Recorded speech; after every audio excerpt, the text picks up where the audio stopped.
Welcome to How Preschool Teachers Do It.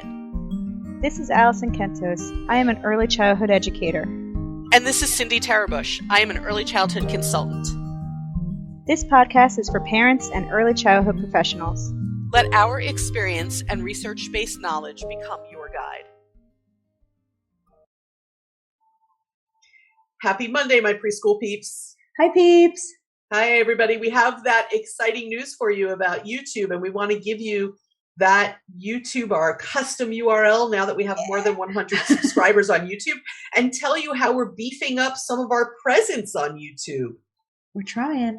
Yeah. Certainly are. Yeah. If you have already found us on YouTube, that's great. If you've subscribed, great. We're going to tell you what more you can do with us on there. If you haven't already, take a look. Now, of course, you can go to YouTube and just put in the title of this podcast, How Preschool Teachers Do It, and you will find us. But to find our channel really easily, here's our new URL. It's youtube.com/the letter C. So it's youtube.com/C/How Preschool Teachers Do It. So that the title of our podcast is right there in our URL. Yeah. We don't have one of those random generic YouTube-y things. Addresses. Yeah.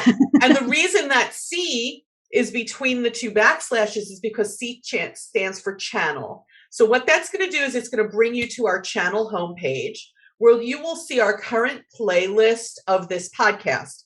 And Alison and I have been talking about over the summer, when our schedules are a little bit lighter, the two of us, setting up another playlist within this podcast, quick takes on things or other sorts of things that are aside from and in addition to this podcast. So you can keep an eye for that at some point in the summer. We'll let you know. We'll keep you informed of our progress.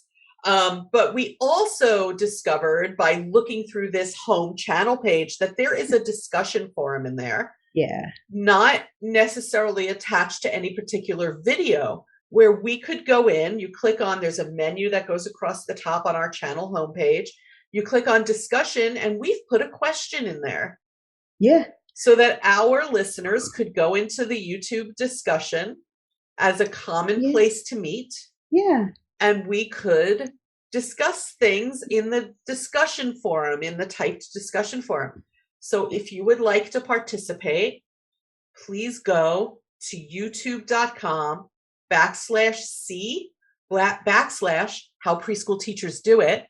Go to our homepage, find the discussion forum that's for our channel. And please do answer our question. Put in your own questions. Yeah, it's a great place to not only interact with us, but to interact with colleagues that are across the world, right? We're all kind of here for early childhood, and we all have different ideas and different ways of doing things. It's a great way to network with people but also others that are in the field or in parenthood, so. And it won't get as lost as in other Right. social media. It's right there in the discussion in our channel. So we encourage you to go there, post your questions, answer our questions, and let's use that as a way to communicate with each other. Because as someone who listens to this podcast, as one of our preschool peeps, you listen to us a lot, but this gives us a chance to all interact with everybody. all interact in a discussion forum, kind of like I do with college students online. Right. Yeah. So feel free to go in there, and I encourage you to. And Alison and I will be keeping an eye out to see what happens. And we're also really excited about plotting and planning some additional playlists for you of other information and things, and really fully take advantage of all we have available to us in YouTube. Yeah. Okay, so to today's topic, which I think relates to, it's going to be a little, how about this for a segue, Alison? Going to be a little complicated to get this all going on YouTube. Also, we have another complicated issue to talk with you about. How about that? Okay. Yeah. Right. So this complicated issue has to do with mixed age groups, whether it's play groups, if you just have play dates with mixed age groups, if a classroom is mixed age. I often talk to people who have a classroom that's mixed age 3 and 4-year-olds together. Yeah. And we talk a lot about what are the advantages and disadvantages of mixing the age groups, and there are both. Yeah. Right. Yeah. There, I was talking to a school director this week, and I didn't even share this with Alison while we were talking about the topic, but I was talking to a school director this week who was talking about how there is a big developmental difference, and it's true, between someone who just turned 3 and someone who's 4 and someone who's in the later stages of 4 years old. Yeah. Yeah. Right. Yeah. And yet I find in preschool, most of the classrooms that are mixed age are 3 to 5 years old. Wow, that's a There's huge span. so you can have a child who just turned 3 with a child who just turned 5 and is going to kindergarten next year. Such a huge gap there, huge range. That's a tremendous range of development. Yes. Yeah. And hats off to you if you are able to navigate that yeah. well. Yeah. When we talk about this, we're always talking about, I think we're talking about knowledge when we talk about their development. When we talk about this, a little bit of maturity, right? Yeah. A little bit of maturity and knowledge and abilities. And there is a huge gap from 3 to 5 years old. A lot of development happens between 3 and 5 years old, especially typically developing children. Yeah. Right. So there's just, in any child really, but there's just a lot of development that can take place. And it's not only how do I target my lessons, but there are other things that can be complicated. So there are pros and cons to that span of development. Yeah. A pro is that the older children can model for the younger children. Right. A con is that the older children can model for the younger children. Yeah. So yeah. It's both a pro and a con, folks. And I just want to recognize that, because I think people take one stance or the other. We don't have mixed age groups because of this, and we do have mixed age groups because of this. But actually, it's a really complex thing. And part of that has to do with children's understanding of rules and moral development. It isn't just these children are still scribbling while these other children are ready to write. It isn't that. Yeah. It's their moral development. And again, modeling can be good. Yeah. And modeling can present challenges. Yeah. So I'm going to give you one example. And this is, people on YouTube see me moving my iPad now, because I'm actually looking at a textbook that speaks to moral development, talks about moral development. And it talks about Jean Piaget, the theorist who came up with the stages of cognitive development, also did experiments with children and observations of children having to do with their moral development. And one of the experiments and explorations he did, he had children playing with marbles, and he wanted to observe their understanding of things like the rules and telling the truth and social justice through this game. Yeah. And here's something that he said. He said, preschool to kindergarten age children go through the motions as modeled by older children and believed they were following the rules, even though they had no idea the true expectations of the people around them. And I thought, that's fascinating. Fascinating. Yeah. So if I've got older children with younger children, right? So you figure preschool to kindergarten is like 3 to kindergarten, right? Mm-hmm. So you've got 3-year-olds in that span that you're saying, with children who are like older 4s and 5s. Right. They're following what they did, fully believing they are following the rules because the older children did it. Yeah. But the older children. But they don't even know. Yeah. Right. They don't think younger children, the problem here, and maybe they are, maybe the older children are fully modeling the expectations, rules. Right? Fully modeling it. And the problem here is that the younger children don't know the expectation. The difference. Yeah. Yeah. They don't know the expectation. Yeah.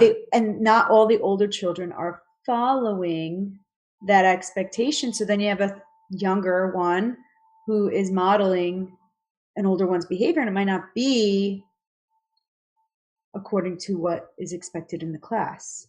But that 3-year-old, so now the 3-year-old has learned that behavior, thinking that it is right. Right. So the 3-year-old believes that's right. But I'm also going to interject that, let's say the 4 or 5-year-old is doing the right thing. Okay. They're doing the right thing, The 3-year-old is doing it not because the 3-year-old understands the expectation, but because the older kids did it. And I see that as a problem. Well, I feel like you're creating people to just follow other people regardless of what they know or think is right. But these 3-year-olds don't know. So how do you get them to know? Right? How you get them to know is that I think we need to spend more time actually teaching expectations in mixed age groups of children. Right. That's my thing. Yeah. Instead of just saying, oh, good. And this is what adults naturally do. It's part of our nature, right? We'll look and say, look at how they're following the older kids doing the right thing. That's awesome. Here's the thing, folks. They don't know why they're doing it. Right. Which means they didn't really internalize the right thing versus the wrong thing to do. They're just following. Correct. That's a problem. Yeah.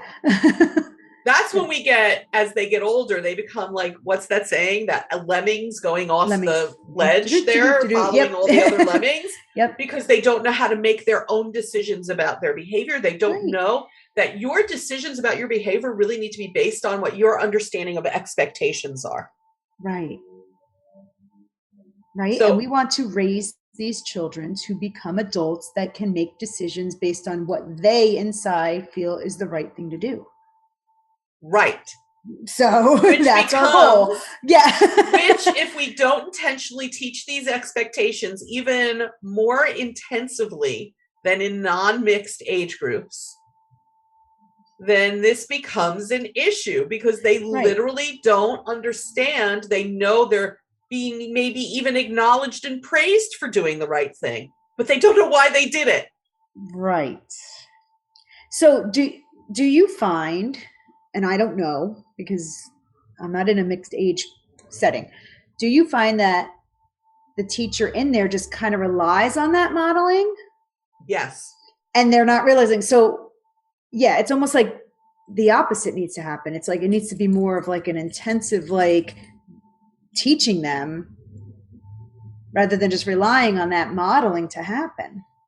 I think that we need to be saying when the younger children follow the older children on a path of good, we need to be saying to them, here's why you're doing that. Yeah. Right. Yeah.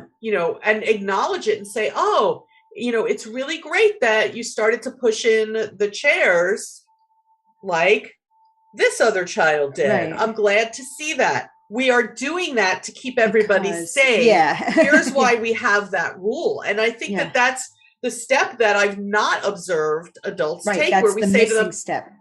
By the way, here's why we want you to do that.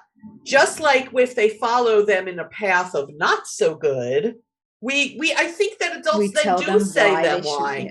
Right? Oh, yeah, yeah. I think when the younger children follow the older children doing something that is against expectations, that adults then go over and say, oh, don't follow this child's lead doing that because somebody will get hurt, because the rule in the classroom is this, because we have to be kind to each other, because that we explain a lot.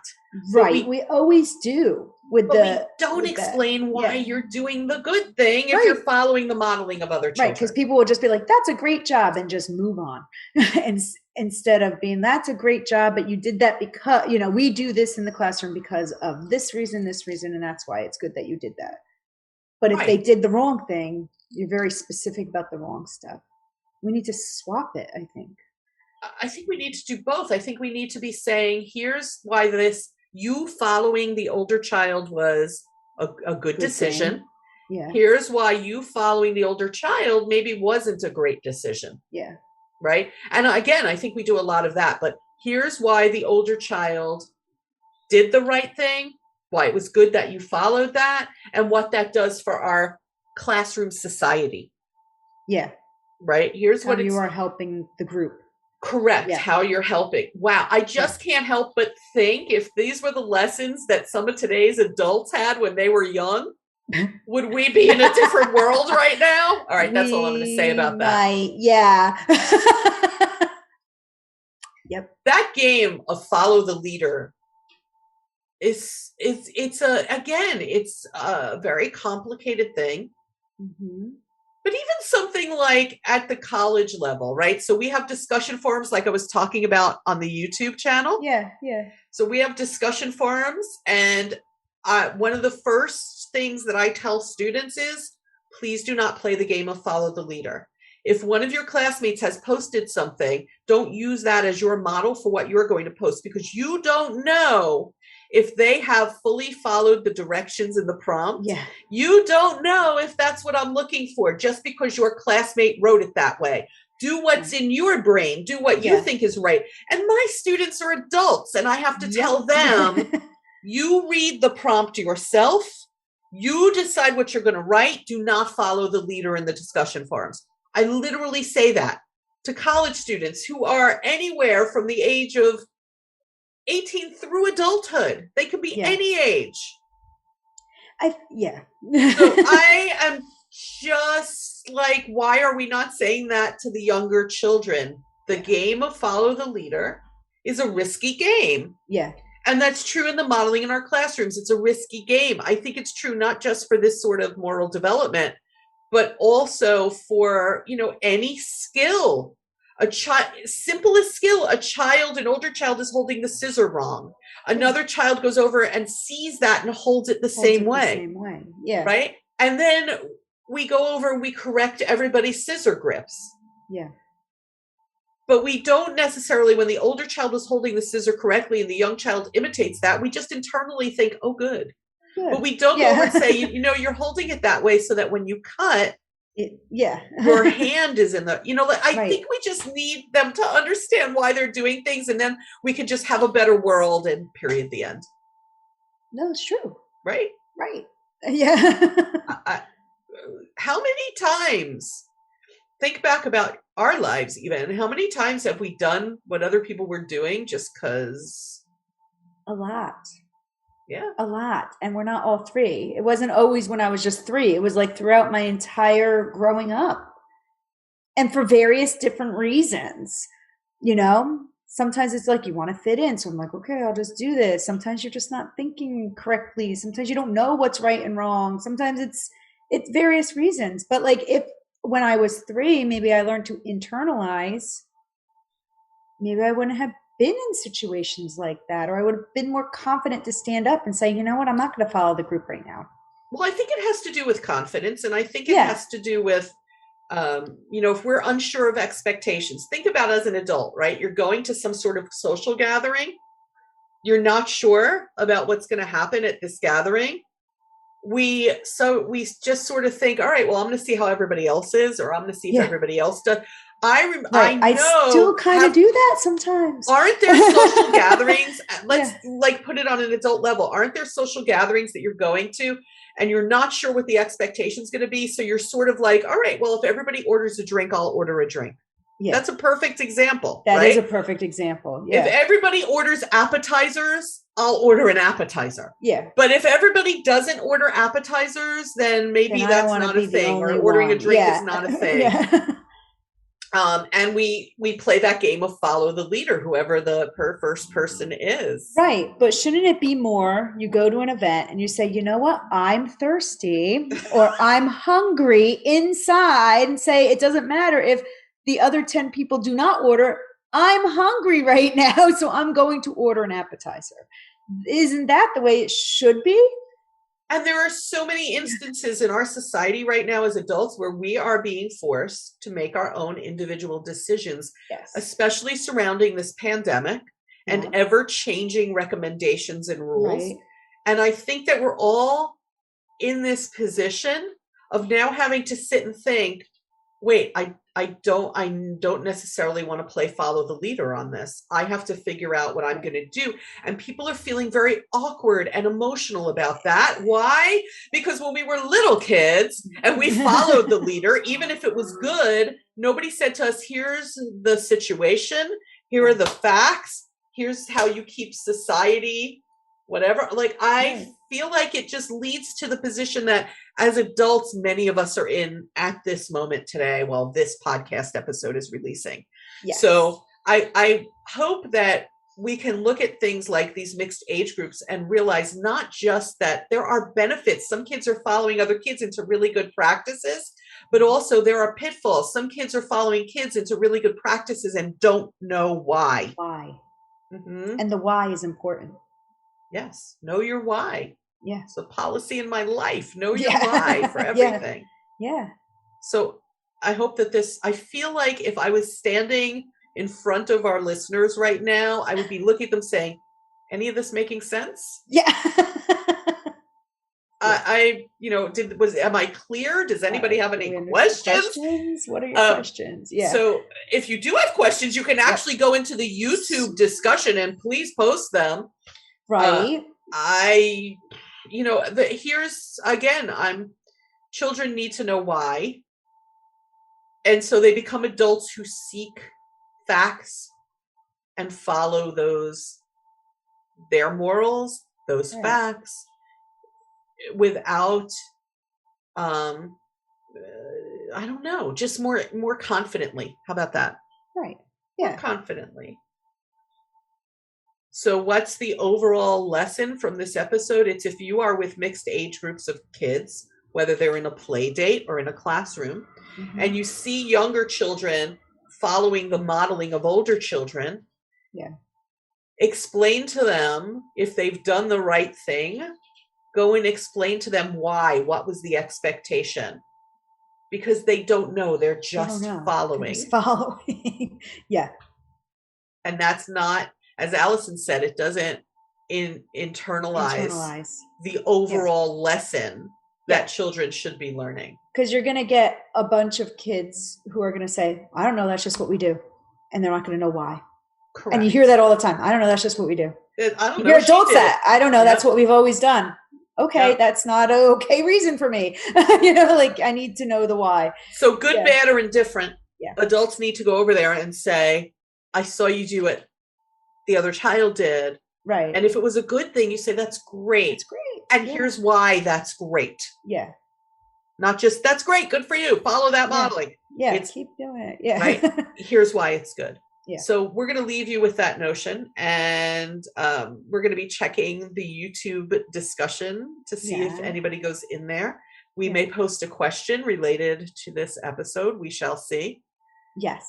And we will catch you next time on the podcast. Yeah. Bye, peeps.